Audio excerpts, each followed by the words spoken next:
Hello and good morning. My name is Vivian Wolf, and this is the Zen-X yoga channel here on YouTube.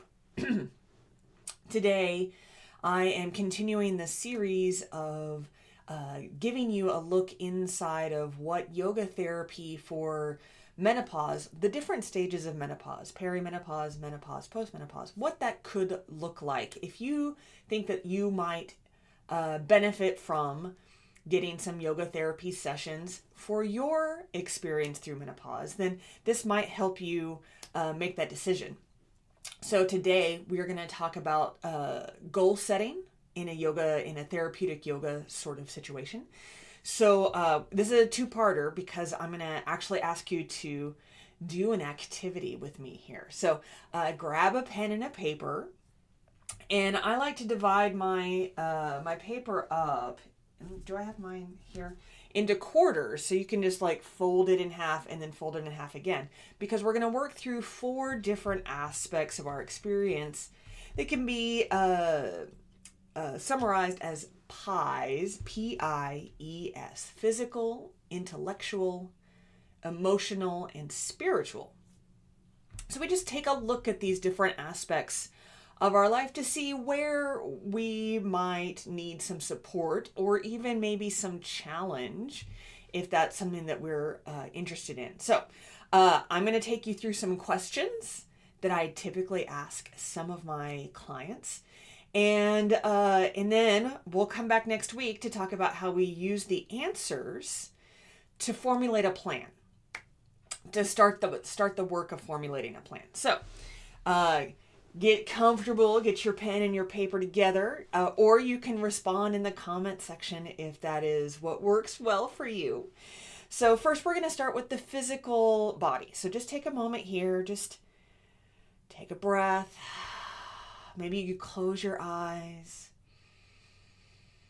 and do a little body scan. Just observing what is present here now.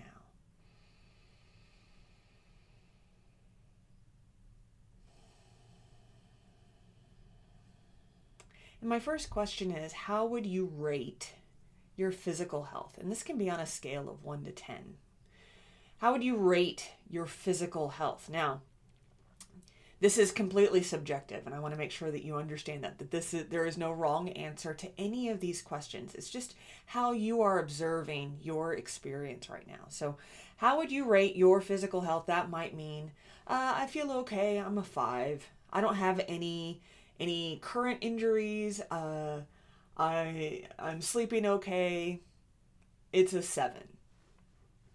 It can be, I struggle getting up and down the stairs. I'm going to rate it at a 4. It's all subjective. So just rate your physical health. And then the next question is just a yes or no. Do you experience chronic pain or discomfort? You might have to think about that a little bit. Chronic is very different from acute. So acute pain and discomfort means it's sudden. It's like if you fell and twisted your ankle, the pain you experience that day is the acute pain. But if you're still experiencing discomfort in your ankle 6 months down the line, that's chronic pain. So just think about that whenever you're deciding whether or not I do or do not experience chronic pain or discomfort. Next question is, how often do you engage in any kind of physical activity? And this can be walking, swimming, going to the gym, fitness classes. It can be working out. It can be yoga. It can be dancing. It can be anything that is a physical activity. How often do you engage in all of the spectrum of physical activity? How would you rate your energy levels? Again, 1 to 10 if that feels good, high, low, medium, whatever feels good to you. You can just fill in the blank on that one. How would you rate your energy levels? And the next one is, do you have a pranayama practice or a breathing practice? And if so, what is it? Let me take a quick sip of my coffee here. And then we're going to move on to the intellectual body. So if you need to, put the pen down, shake it off, take a nice deep breath. And then let's move on. So the next part is, how satisfied are you with your current level of mental stimulation and learning? How satisfied are you with your current level of mental stimulation and learning? And again, you can rate that as a 1 to 10. You can add in some extra information, like I have a very dull job and I never feel like I have the energy to do any sort of stimulating activity afterwards, or I play video games all day and I feel fantastic. Again, it's subjective. So how does it feel for you? Do you have a self-study or reflective practice? What is it? And this can be journaling. It can be very, very much anything that is reading self-help books, or going to retreats, that kind of thing. So do you have any kind of self-study or reflective practices? For me, I also like to put in there oracle readings and things like that, because you're interpreting your own mental answers there. For me, and maybe you don't feel the same way, and that's fine.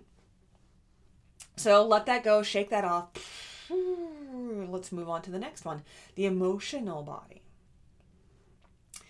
So for emotional body, how often do you feel stressed and or anxious? How often do you feel stressed or anxious? And you can put per day, per week, per month, per year. And do you have any meditation or mindfulness practices that you enjoy? What practices help you feel calm and centered in times of emotional difficulty? So maybe these aren't everyday practices, but things that you do when you do notice that you have been emotionally overwhelmed or triggered. What practices do you currently have that help you feel more calm and more centered? And then when you're all done with that, shake that off, let it go. Take a deep breath. Let it go. We'll move on to the last one, which is spiritual body. And so just to answer, there's just 2 questions. Just answer these to the best of your ability, remembering that there is no wrong answer. Do you feel a sense of connection to something greater than yourself? And there's no defined whatever that is. Higher power, God, a deity, Mother Earth, the universe, the force, whatever, or maybe you feel something but you don't know what to call it. These are all appropriate answers, and you don't have to write those down. Just a yes or no. Do you feel a sense of connection to something greater than yourself? And how often do you experience moments of true joy or bliss? I'm going to say that one again. How often do you experience moments of true joy or bliss?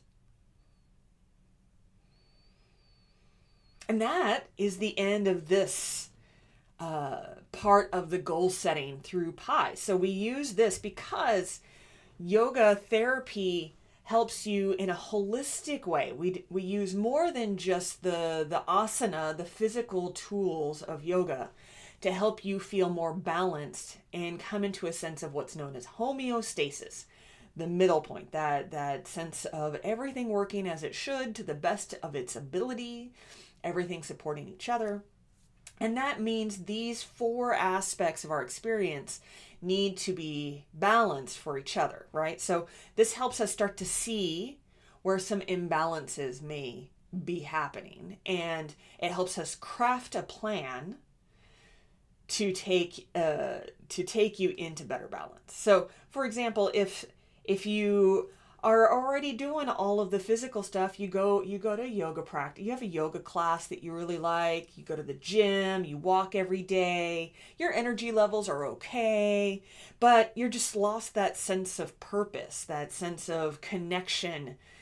You haven't felt joyful or blissful in a long time. Then I'm not going to give you a bunch of asana, a bunch of postures to do, because that's not going to move you into more bliss. We're going to start working on meditation practices. We're going to start working on affirmations. We're going to start working on mantra and mudra, ways that you can help boost that aspect of your experience. And on the other side of that, if you're feeling really stressed and really anxious, we may not be able to connect with joy and bliss until we address that stress, until we address that anxiety. So I hope this has been helpful for you. If you have any questions, or if you want to tell me what your answers were in this little assessment, post them in the comments below. And if you want to do yoga therapy with me, if this seems like something that might be beneficial for you, then there's a link in the description that will take you to my yoga therapy page. And the first way we start is we get on the phone, we chat. That consultation is totally free. Maybe I will talk to you soon. So until next time, mwah, mwah, mwah. Take really good care of yourself, okay? All right, bye.